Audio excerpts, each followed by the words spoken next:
శివ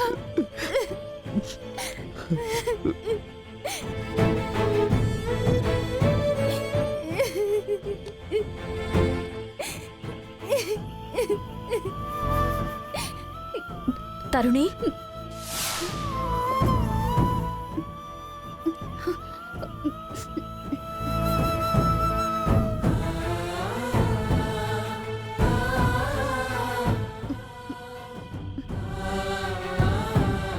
తరుణి, అక్క ఏం లేదు, ఊరికే మేడుపైకొచ్చాను. మీరు మాట్లాడుకునేదంతా నేను వింటూనే ఉన్నాను. భయపడకు, ఇది నేను ఎవరితోనూ చెప్పను. తరుణి, ఈ అబ్బాయిని ప్రేమించి వేరే అబ్బాయిని ఎలా పెళ్లి చేసుకోబోతున్నావు? అక్క నేను శివ చిన్న వయసు నుంచే కలిసి పెరిగాము. తనకి నేనంటే చాలా ఇష్టం అక్క. శివ అన్న కూడా నాకు చాలా ఇష్టం. మేమిద్దరము కలిసి బ్రతకబోతున్నాము అని మనసులో నిర్ణయించుకున్నామక్క. తాతయ్యతో ఇక చెప్దామనుకుంటున్నప్పుడే తాతయ్య సడన్ గా ఈ సంబంధం మాట్లాడి ఖాయం చేసేశారు. ఇంత జరిగాక తాతయ్యతో చెప్పే ధైర్యం మాకు లేదక్క. ప్రేమించిన వాళ్ళు పోరాడలేక వాళ్ళ ప్రేమని చంపుకుంటారక్క. ఇప్పుడు అదే మేము చేస్తున్నాం. సరే, ఏడవకు. నేనేమైనా మీ తాతయ్యతో మాట్లాడినా? అయ్యో వద్దక్క, తాతయ్య ఇది అస్సలు తట్టుకోలేరు. కోపంలో శివ ఏదైనా చేసుకుంటే నాకు భయంగా ఉందక్క. తాతయ్యకి ఇదంతా అస్సలు నచ్చదక్క. ఇచ్చిన మాట నిలబెట్టుకోవాలి, ఊర్లో గౌరవంగా తలెత్తుకు తిరగాలి అంటారక్క. నేను ఆయనకి ద్రోహం చెయ్యలేనక్క. నా తలరాత ఇలా రాసుందక్క. అది ఎవ్వరు కూడా మార్చలేరు. నాకేమైనా పర్వాలేదు, తాతయ్యకి నేను తప్ప ఇంకెవ్వరూ లేరక్క. నేను వెళ్ళాక ఎలా ఉంటారో తెలియట్లేదు.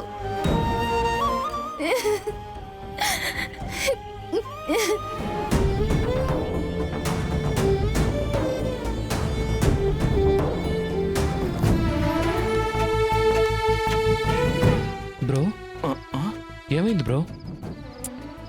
నువ్వు వాళ్ళ లవ్ స్టోరీ గురించి చెప్పినప్పటి నుండి మనసుకి చాలా కష్టంగా ఉందిరా. పాపం బ్రో, మనమేం చేయగలం? అయినా పెద్దయిన గురించి కూడా ఆలోచించాలి కదా. పేరెంట్స్కి భయపడే వాళ్ళు అసలు ఎందుకంటే లవ్ చేయటం? ప్రేమించేటప్పుడు అమ్మ నాన్న అని ఎవ్వరూ కళ్ళకి తెలియర్రా. కానీ ఒకట్రా, ఈ ప్రేమ ఇచ్చే ధైర్యం ఉంది చూశావు, అది ప్రపంచంలో ఇంకా ఏదీ ఇవ్వలేదు. కానీ ఆ ఇద్దరు కలవాలనుకున్నప్పుడు మాత్రం ఈ అమ్మ నాన్న సొంత బంధం అంటూ అడ్డొచ్చి ఆ ప్రేమనే లేకుండా చేస్తారు. ఏం బ్రో, ఇప్పుడు ఆ తాత ఒప్పుకుంటే ఆ ఇద్దరు కలిసి బతికేస్తారా బ్రో?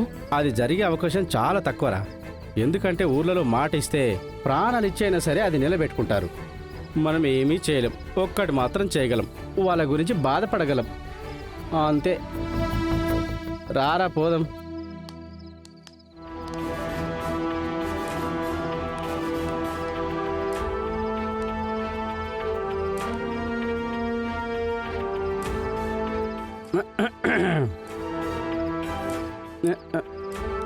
అబ్బా,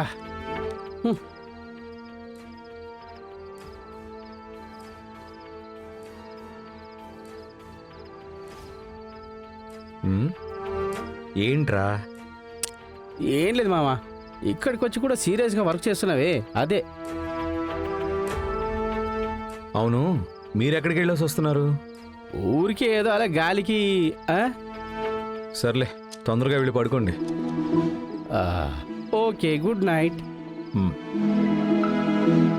ఏరా శేషు, మామ ఆన్లైన్లో వ్యవసాయం గురించి చదువుకుంటున్నాడు. ఇది ఎంత దూరం వెళ్తుంది ఏంటో తెలీదు. వీడు అసలు నవ్వనే నవ్వడరా, ఎప్పుడు చూడు గుర్రం అంటూనే ఉంటాడు. అరే మనం అలా వెళ్ళి ఊరంతా ఓ రౌండ్ వేసేద్దాం పదరా. పద, నాకు వేరే పని ఉంది. వీడేంట్రా బాబు ఇప్పుడు కూడా పని ఉందని మాట్లాడతాడు.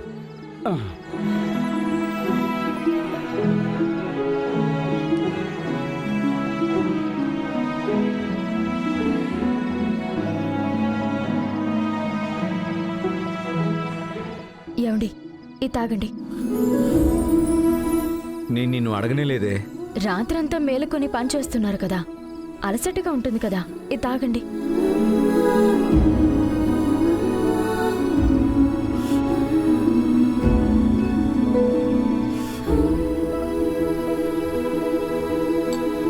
పర్వాలేదే, కాఫీ ఇచ్చినందుకు థ్యాంక్స్ లాంటివి ఏం చెప్పలేదే.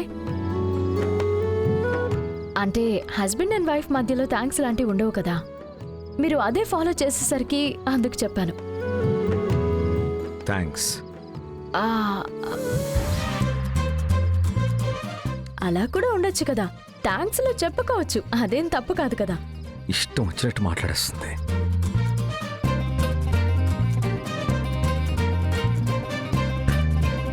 ఎక్కువ కలుపులు లేకుండా పంట ఎలా పండించొచ్చు? పంట పొలాల్లో కలుపును సమర్థవంతంగా అరికట్టడానికి ఒకే పొలంలో ఒకే రకమైన పంటను వేయకుండా వేర్వేరు పంటలను మార్చి మార్చి వేయడం వల్ల కలుపు ఉధృతిని తగ్గించవచ్చు. ఎల్లప్పుడూ ధృవీకరించబడిన నాణ్యమైన విత్తనాలనే అసలు నేనేం అడిగాను, ఇదేం చెప్తుంది?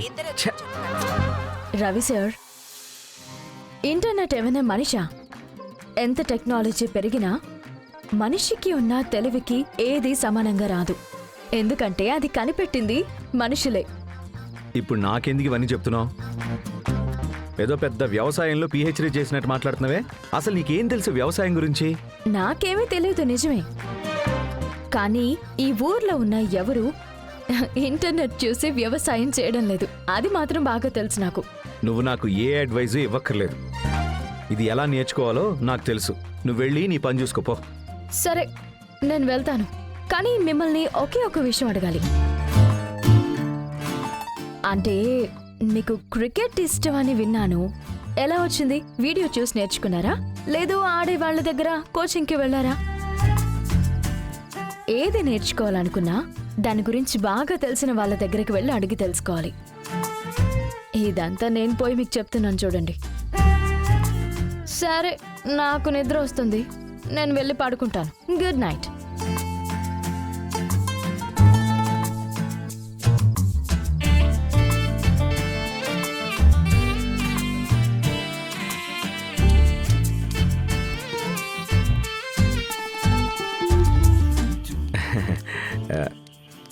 రండి అన్న. ఏంటి బాబు? వచ్చాం బాబు. రండి. ఏంటి బాబు పిలిచారంట? అవునయ్యా. అయ్యా, మీరందరూ భోజనం చేశారా? ఇప్పుడు వెళ్ళి తినాలి బాబు. అయితే సరే, రండి కలిసి భోజనం చేద్దాం. ఏంటి బాబు, ఏమైనా విశేషమా? ఏం లేదయ్యా, ఊరికినే ఒక్కడనే తింటే బోర్ కొడుతుంది కదా, అందుకే. పక్కనే హోటల్ ఉంది కదా, పరోటా కుర్మా అదరగొట్టేస్తారంట కదా. ఓ, రాగానే తెలిసి పెట్టేసుకున్నావా? ఆ హోటల్లో చేసే కూర 10 ఊర్లకు ఫేమస్ అబ్బా. రండి, అయితే వెళ్ళి తిందాం మరి. సరే, పదండి.